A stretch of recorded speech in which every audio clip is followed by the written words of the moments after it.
first of all, the card that you have here is literally the Magician. And this is somebody who conjures something out of nothing, conjuring things out of thin air. This is somebody who's very gifted with creating things, manipulating energies, and I feel like, manifesting, bringing something into existence that did not exist before.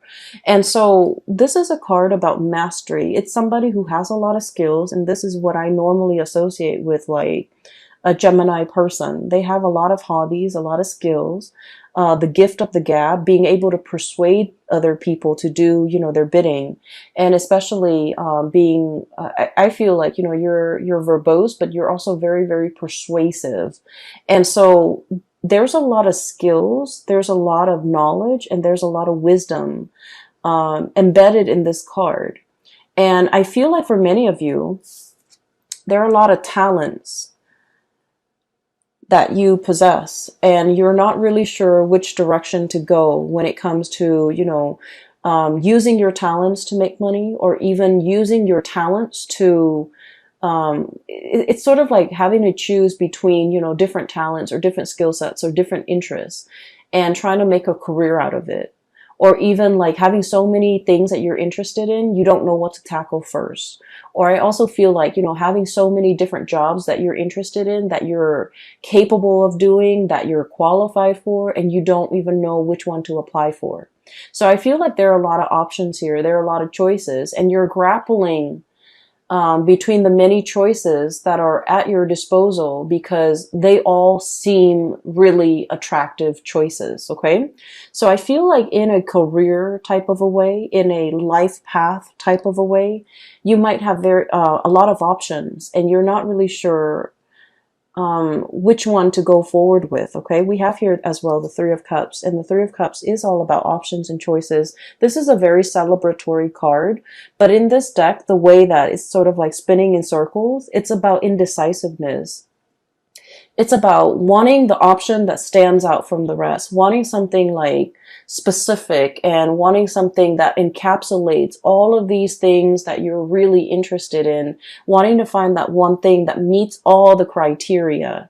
And as a result of it, you're kind of like not really making a decision, or you're kind of not choosing amongst all these options because you're waiting for something that will encapsulate or that will have all of these elements that you love before you can really commit to it. Okay, so I feel like it is a situation where you're maintaining like neutrality. Okay, it's like not taking action, remaining very, very neutral, still assessing the situation and prolonging the decision making process because you don't want to make the wrong move, you don't want to make the wrong choice. You feel like you want a sign, you want a signal, you want something to indicate to you there is a choice that is best out of those options. And just so that you're sure what you're getting yourself into is the best optimal outcome. I feel for many of you, this is like work related. And I do feel like you're at a point where you've mastered your craft. Okay. Some of you might have started a new job and you feel like, I know what I'm doing now. I feel like I've already, met the threshold, or have hit that limit, and I'm not learning anymore. I'm looking for a new opportunity. I'm scanning the horizon for greener pastures. I'm trying to see if there's another option that is a better fit out there. You might be looking at other opportunities, creative ventures even, for you to get yourself involved in. Some of you have already mastered the work that you're in. You might have been in it for quite some time, and I feel like the routine, the monotony, it's no longer exciting, it's no longer fun. You feel like you're just going around in circles and you're kind of spinning your wheels, and also, it's like that cycle, the monotony, it's over and over and over again. It's very repetitive. And so you don't feel like it's challenging anymore. You don't feel that you're growing or learning as much anymore. And so you're thinking about other options that might be on the table for you, or you're even thinking of looking for more opportunities that might be out there. With the Three of Cups, I normally think of this as options that are just kind of like given to you. Somebody might tell you, you know, here's an opportunity here, here's an organization I'm looking at, here's a think tank, here's here's a nonprofit organization or an NGO that I'm exploring. So I feel like they're bringing you ideas and you're trying to figure out, and I feel like all of these ideas seem very attractive, seem very enticing, but so it's not like they're dull ideas or dull options. They're just very enticing, and you don't know which one you want to settle with, or you don't know which one you want to apply for, or you might be applying for all of them and trying to figure out, you know, what's going to come in first. What's going to be the first place that picks me up? I also feel in some regards, this could be, you know, options when it comes to love and romantic relationships. Having a lot of suitors, having a lot of people kind of like, I literally feel like wrapped around your fingers, okay? And I don't feel like this is leading somebody on or being like, or being, I guess, deceitful with people. I don't get that, not with this combination. But I just feel like these options are great and you're trying to figure out, you know, who's the most compatible or who's the most, or who's the best option for me, or, you know, who's like the most viable long-term prospect. So you're looking for signs, you're looking for like signals to indicate to you who is going to be the best option or what is going to be the best option, what's going to stand out from the crowd, and what's going to be the most viable person or job or thing or location or whatever it is. I feel like you're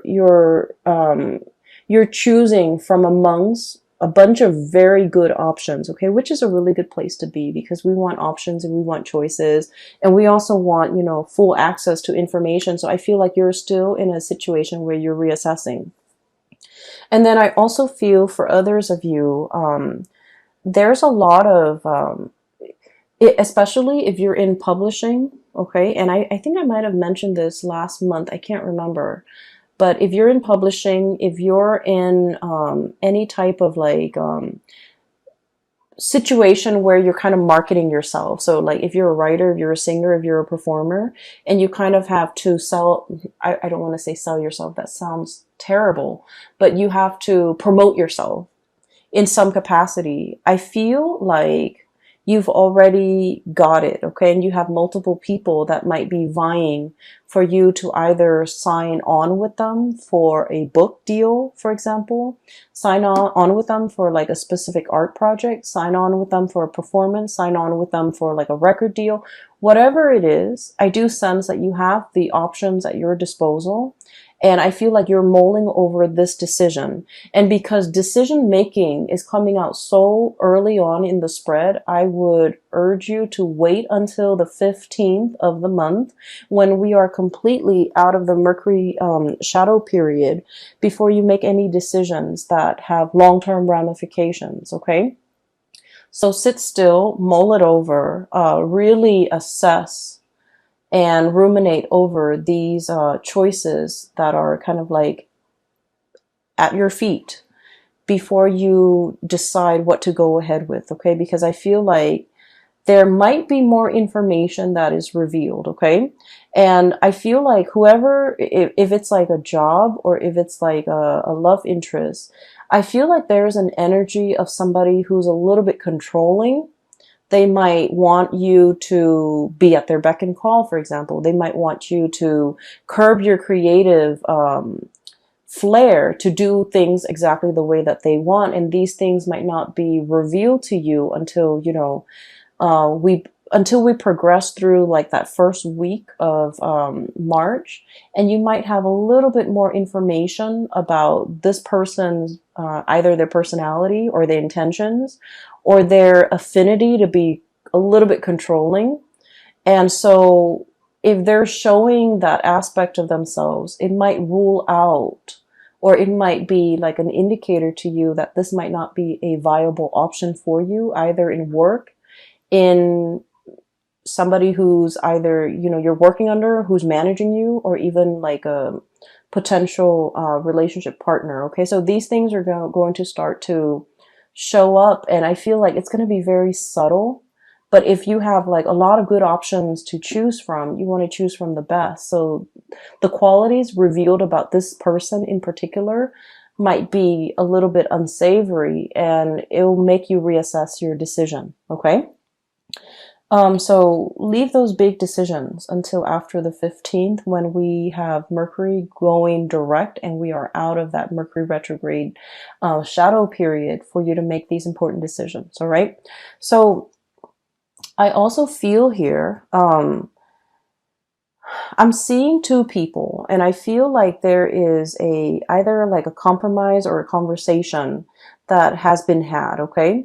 I feel like one person is spinning their wheels and the other person is trying to keep the relationship together. That's what it feels like to me. And I want to talk about these two cards. Three of Cups, once again, spinning your wheels, and the Chariot, trying to find direction. So I feel like this is a relationship. Okay. This is somebody that, you have a little bit of power struggle with, okay? And your energy here is the Magician. This is someone who's like very creative, okay? This is like the Gemini energy. It's someone who's very creative, who takes life very lightly, okay? And who they just want to have fun. They just want to have a good time, and they go through life in a very lighthearted, in a very like flamboyant manner. It's like the social butterfly. And then we have the Emperor, and the Emperor, just feel the weight of this person. It's all about duty and responsibility, and it's all about, you know, control, and it's all about like everything is very, very serious. So I feel like opposing energies between you as the Magician and whoever it is that you're dealing with as the Emperor. So this is someone who could, you know, in your eyes, they could be a little bit of a Debbie Downer. They're too serious for their own good, and they approach life in a very methodical, in a very serious way. And a lot of the times they don't really know how to lighten up. They don't really know how to take a joke. And I feel like it's hard for you to communicate with this person. You want to joke around, but they take offense to the things that might be said. And then at the same time, I feel like they're all like either very work oriented, and there's nothing else in their life, or they just really don't know how to have fun, or whenever you're around them, you just feel the weight of responsibility. Okay. So there is a little bit of power struggle here, and let me talk a little bit about that, and I'll talk about the rest of the cards in a little bit. So one person here feels like they're carrying the weight of the relationship.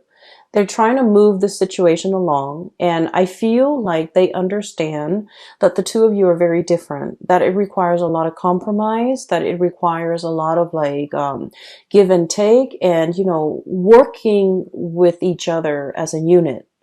And then I feel like the other person, and I feel like it's more your energy. So they're all about responsibility and, you know, getting from point A to point B. They're very, very serious minded.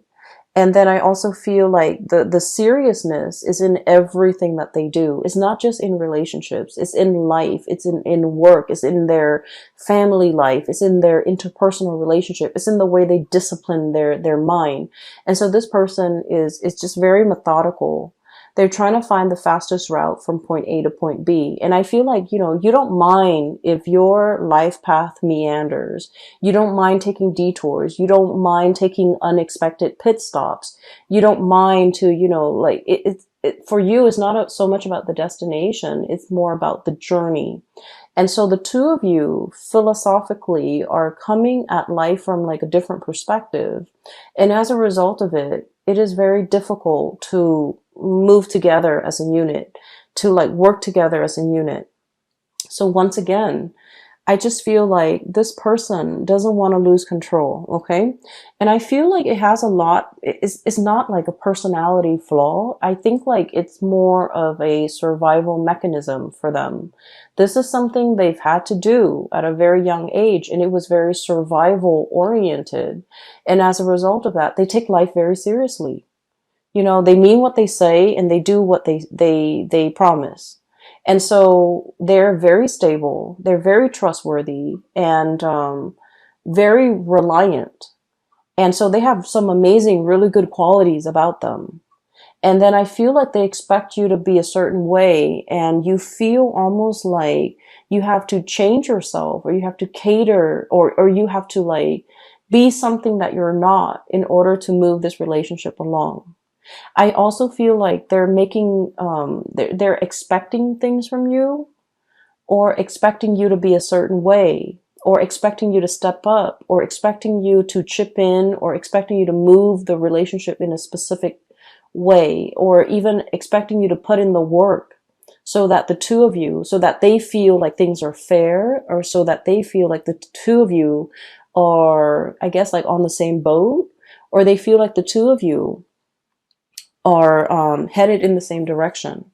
So that's what I'm feeling here. I feel like somebody is kind of like tightening the reins in your life and wanting you to either behave a specific way, or wanting you to do what they expect from you, or wanting you to behave in a way that they expect.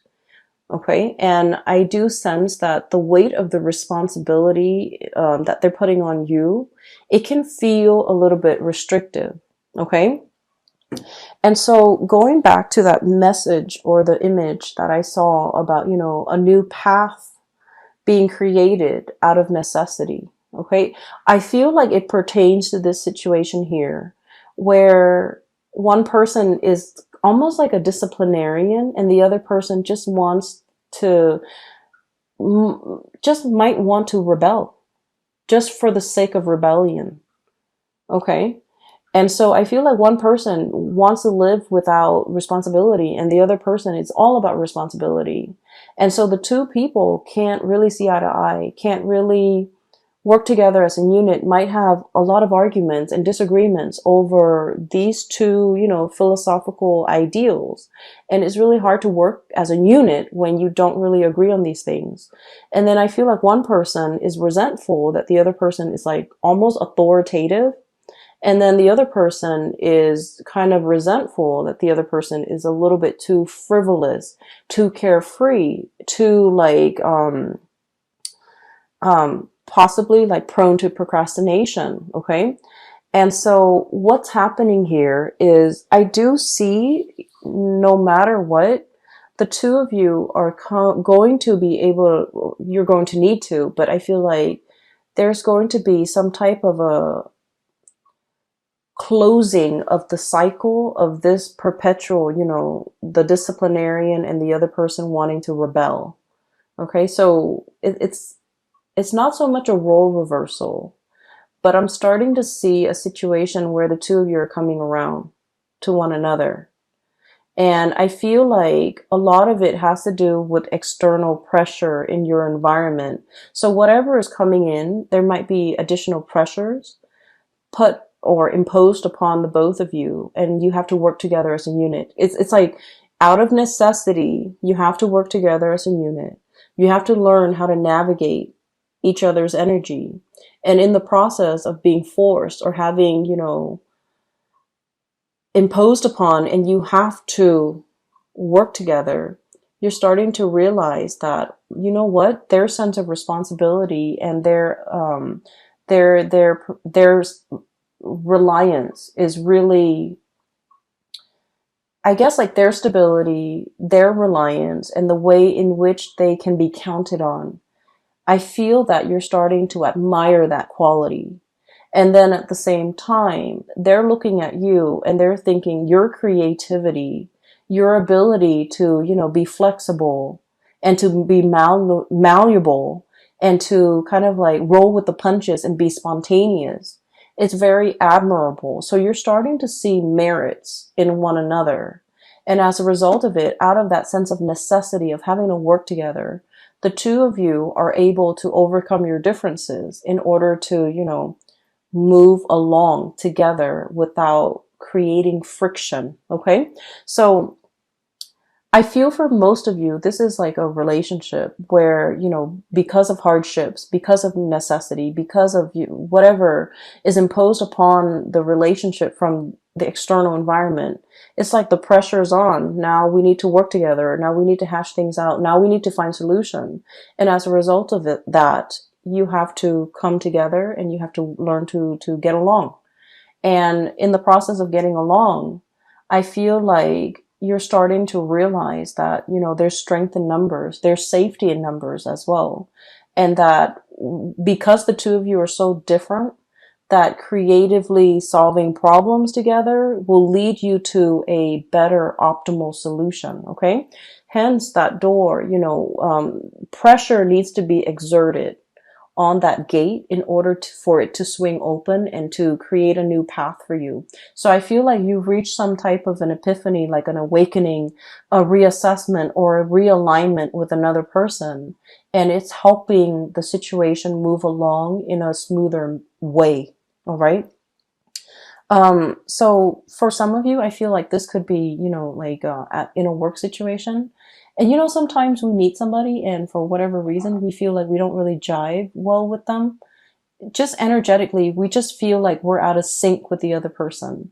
And then you might have somebody like that at your work environment. And I feel like this might be indicative of a work situation where you might not have gotten along, but out of necessity, you have to work together. And you realize that, that person is actually pretty great. They're reliable. They're a man or a woman of their word. They get down to business. They get things done. They're very proactive. They take charge. They have great leadership qualities. They're not a tyrant, and they're actually very reliable. And so I feel like these qualities, you're starting to admire and see these really, really good qualities about the other person.